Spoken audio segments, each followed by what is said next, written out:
Vidéo sur le financement. J'ai pu trouver une définition sur Wikipédia qui me convient parfaitement.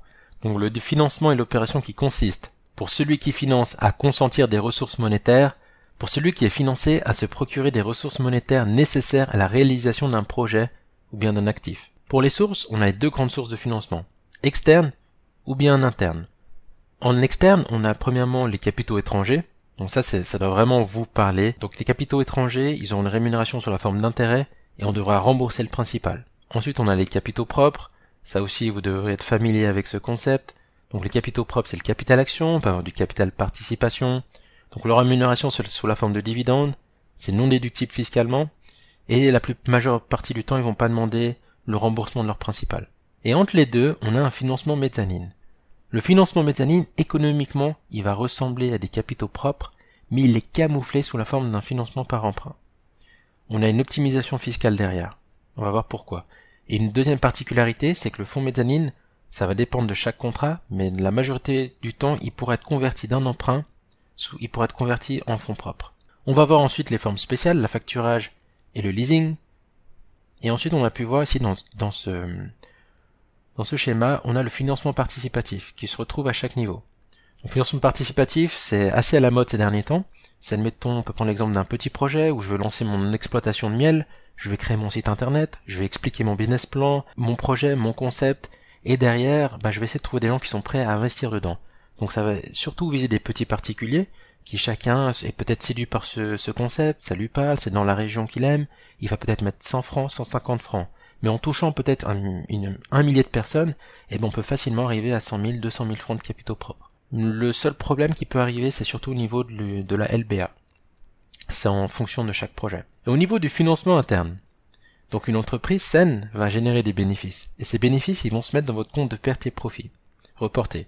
Là, il y a deux décisions à prendre pour le conseil d'administration. Soit on va verser des dividendes, et qui est validé par l'Assemblée Générale, ou soit on décide qu'on a un superbe investissement, ou lequel on aimerait investir maintenant, et grâce à cet investissement, ça va pouvoir augmenter les bénéfices des années suivantes. Et le deuxième cas, c'est le financement par le biais d'amortissement et de provision. Ce qu'on entend par là, c'est qu'on peut créer des réserves latentes dans nos comptes statutaires, et ces réserves latentes vont nous permettre de payer moins d'impôts maintenant. Mais attention, on va juste déférer le paiement d'impôts, on va payer moins maintenant, mais on en payera plus tard. Donc en payant moins d'impôts maintenant, on aura plus de liquidités à disposition pour investir, peut-être sur de court terme, et ensuite on paiera l'impôt dans les années peut-être 4e ou 5e année quand les réserves latentes s'annulent. Je vous ai mis les différentes sources de financement. Donc là c'est le comparatif entre les capitaux étrangers, le capital action, le fonds mezzanine qui est entre deux, et puis l'autofinancement. Donc au niveau de la rémunération, les capitaux étrangers, la mezzanine, on est sur des intérêts. Le capital action et l'autofinancement, c'est des dividendes. C'est la première différence. La rémunération, les capitaux étrangers, c'est ceux qui demandent la rémunération la plus petite, et le mezzanine, capital action et autofinancement, une rémunération supérieure. Pourquoi? Parce que le capital action, c'est celui qui va prendre le plus de risques. Quand on est en cas de faillite, d'abord on va rembourser nos capitaux étrangers, et le résidu sera transféré au capital action. Le mezzanine, lui, veut un taux de rémunération très élevé, parce qu'il va intervenir quand la société est surtout à maturité, et lui, il veut un taux de rendement élevé. Et certains financements seront disponibles en fonction du cycle de vie de l'entreprise. Donc cette image représente en noir, cette ligne noire c'est le chiffre d'affaires, à gauche on a les types de fonds disponibles, et en haut c'est la ligne temporelle.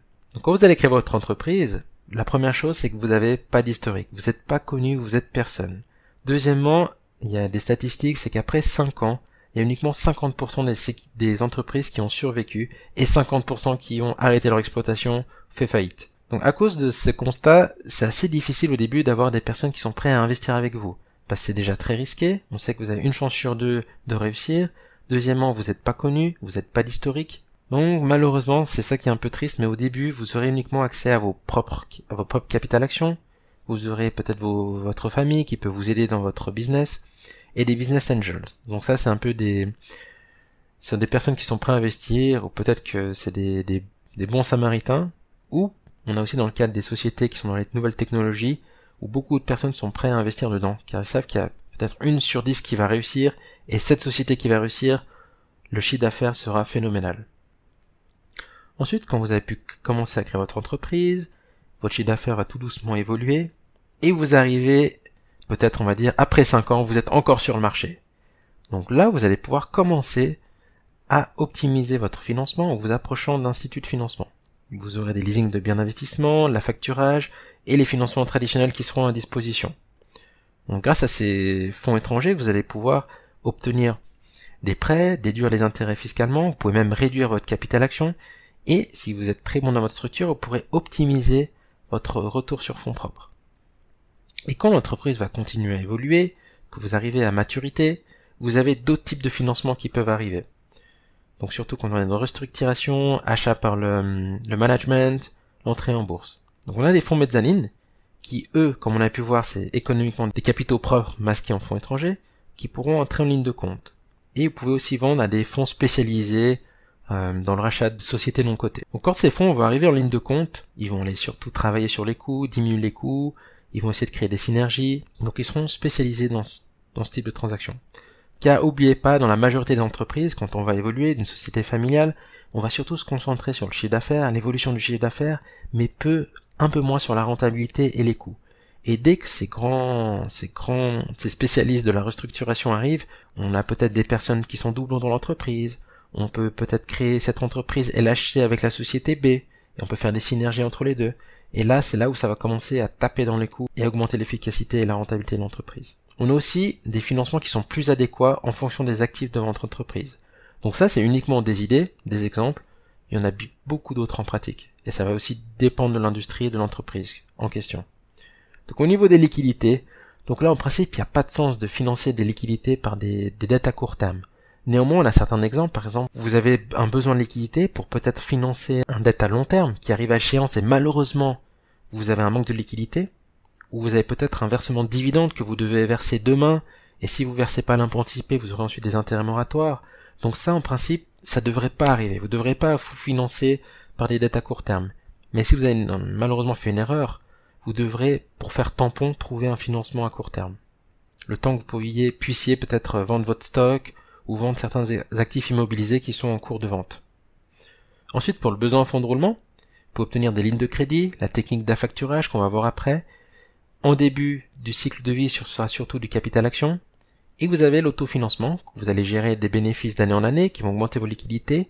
Et au lieu de verser des dividendes, vous décidez d'investir dans plus de stocks pour pouvoir vendre plus de marchandises et toujours augmenter votre rentabilité et votre bénéfice. Et puis après, les actifs à long terme. Donc souvent les actifs à long terme, on va préférer les financer par des fonds à long terme. Ça a peu de sens d'acquérir une usine avec des dettes à court terme. Vous aurez après ce risque de liquidité. Donc on peut avoir des subventions, le capital action et des dettes à long terme. Je vais vous présenter maintenant l'affacturage. Donc là on a un exemple que j'ai pris de BNP Paribas. On se trouve ici dans notre entreprise. On va recevoir premièrement la commande de notre client. Après réception de la commande, on va éditer notre facture et envoyer la marchandise. À ce moment-là, admettons que la facture était de 100 francs. Au lieu d'attendre 30 jours, le délai normal pour récupérer nos liquidités, on va aller auprès d'une société d'affacturage, qui elle va nous payer par exemple 98 francs. Elle nous paye cash directement le premier jour. Et maintenant, cette société d'affacturage va se présenter auprès de notre client et va demander le recouvrement de la facture. Le client va payer 100 francs à la société d'affacturage. Et donc dans ce schéma, donc là c'est le cas idéal où le client a payé la facture à la société d'affacturage. Nous on a encaissé 98 francs sur 100 francs, donc on a perdu 2 francs. Et la société d'affacturage, elle a encaissé 100 francs alors qu'elle a payé 98 francs, donc elle a un gain de 2 francs. Le seul risque, c'est si le client ne paye pas. Et qui va prendre le risque de non-recouvrement? On a deux schémas, soit c'est la société d'affacturage qui va prendre ce risque en compte, ou soit, si le client ne paye pas, elle va nous refacturer les 100 francs. La deuxième méthode, c'est le leasing. Le leasing, il y a le côté financier, on aura les taux d'actualisation qui vont entrer en compte, la comptabilité, et dans l'examen, c'est vraiment l'exercice qui est parfait, qui englobe un peu toutes les sphères. Je crois que chaque année ça tombe, il y a facilement environ 5 points qui pourraient être attribués sur ce type d'exercice. On aura deux grandes classes, soit le leasing financier ou le leasing opérationnel. Dans le code des obligations, c'est pas clair la méthode de comptabilisation, donc je vous recommande d'aller voir dans les RPC si vous voulez décider de le mettre en financier ou en opérationnel. Mais dans l'examen du brevet, souvent on va vous préciser que c'est un leasing financier ou un opérationnel. Je vous ai mis un petit exemple des deux méthodes. Donc on a l'achat d'un véhicule en leasing qui coûte 100 000 francs. Ça c'est la valeur de marché. Et on nous octroie un paiement en 5 annuités de 23 097,50 au taux de 5%. Quand vous allez prendre un leasing, par exemple pour une voiture, il y a l'obligation de vous montrer le taux de leasing. Donc ce qui se passe au niveau de l'actif. On va mettre un actif de 100 000, on va faire un amortissement linéaire de 20 000 sur 5 ans.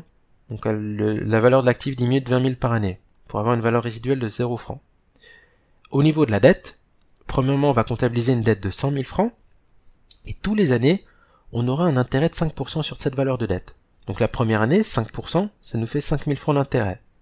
On va verser 23 000 francs 0,9750, et la différence ce sera un remboursement de la dette. Donc ma dette maintenant va diminuer de 18 098 pour arriver à 80 903. Maintenant je reprends les 5% de 80 903 qui me fait 4 095, etc. Donc on voit que le taux d'intérêt va diminuer au fur et à mesure que je rembourse ma dette et le remboursement de dette va augmenter. Et si on était dans le cadre d'un leasing opérationnel, ce serait très simple. On mettrait uniquement au compte de perte et profit nos 23 097,50 et notre crédit serait une diminution de liquidité.